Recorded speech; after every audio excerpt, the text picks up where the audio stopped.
on to the Seclusion seekers. And again, this is about 12% of that first-time boat buyer population. Introducing the Seclusion seekers. They're nature lovers looking for a relaxing getaway. I'm a nature guy. I grew up in the country, so we lived in Minneapolis for 4 years going to school, and it was like, oh, this is a cool experience, but get me out of here. like, where's my fresh air? I kind of like being out in nature, out in the woods, with some peace and quiet. Their daily life is stressful and full of obligations. I spend my day usually working. My commute's about 2 hours round trip. I wasn't necessarily that focused on bringing in money or worrying about the future too much, and that obviously changes when you're taking care of another human being. Seclusion seekers escape to the great outdoors through their favorite activities. I think it's just kind of connecting with nature again, just like hunting.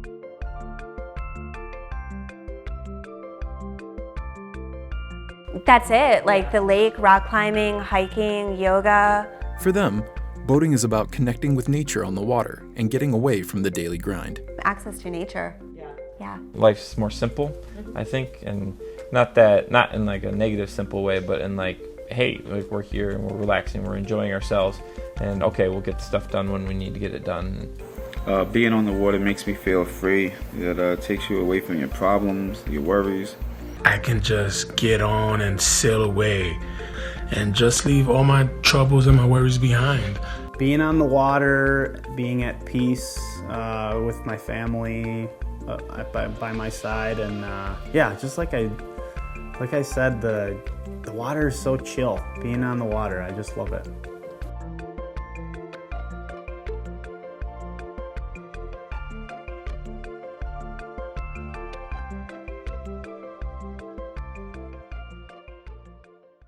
All right, so here's how to spot a seclusion seeker. They're going to talk about the outdoor activities they participate in, like hiking and hunting, fishing, camping, and so forth. You know, they're not going to have big demands for the boat that they want to buy. For them, the boat is a means to an end. It's all about escaping and connecting with nature. They won't necessarily have thoroughly sophisticated desires because of that. Finally, they're unlikely to understand fully what ownership entails. It's probably not something they've spent a lot of time thinking about. But here's how you can help a seclusion seeker. Fuel their escapism to the great outdoors.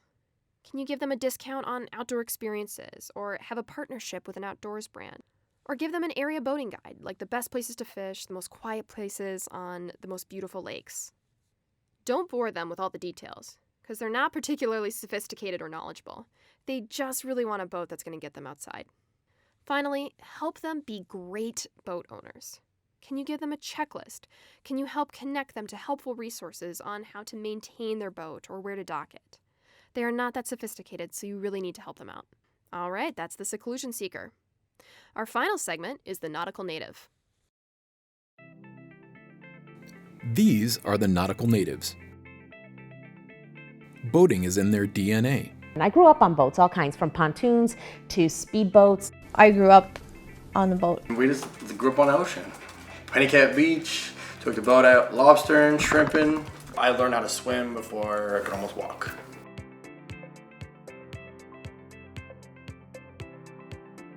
Nautical natives understand the appeal of boating and take joy in getting on the water.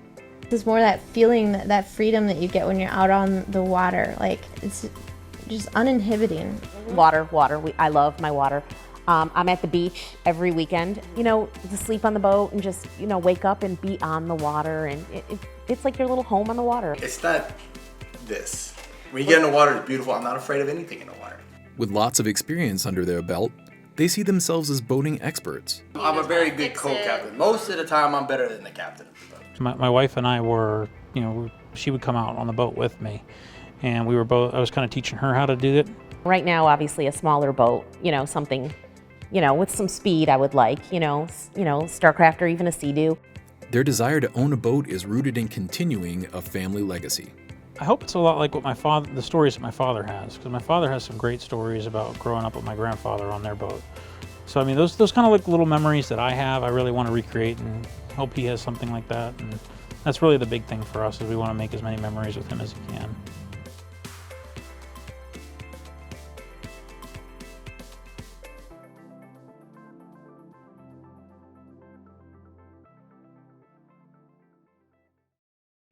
right, so that's the nautical native. I think this is the group that would probably grow gills if they could. Here's how you can spot a nautical native. They go boating frequently. For them, it's just something they have to do. They want to be on the water as much as possible. They're going to tell you about their childhood boating experiences. This is the group that's most likely to have grown up with boating and possibly have generations of boaters within their own family. They are really going to know the ins and outs of boating, and that can be a good thing. You might not have to spend a lot of time teaching them or telling them anything. Or it can be a bad thing because they might want to test your knowledge. So here's how you can help the nautical natives. Get them out. Get them out on the water. It's where they love to be. The test drives or partnership programs, rental discounts, whatever you can do to fan this flame. Celebrate this next chapter of their boating tradition. This could be a second or third or even a fourth generation boater. For them, to become a boat owner, it's an incredible rite of passage. Finally, honor their expertise, but also realize that you have the opportunity to expand on it. They might think they know it all, but then maybe they don't. That's the nautical native. There you have it, all 6 types of first-time boat buyers. We hope that what we shared with you will not only help you understand who you're talking to, but more importantly, tailor your approach accordingly and have more success with this group of people.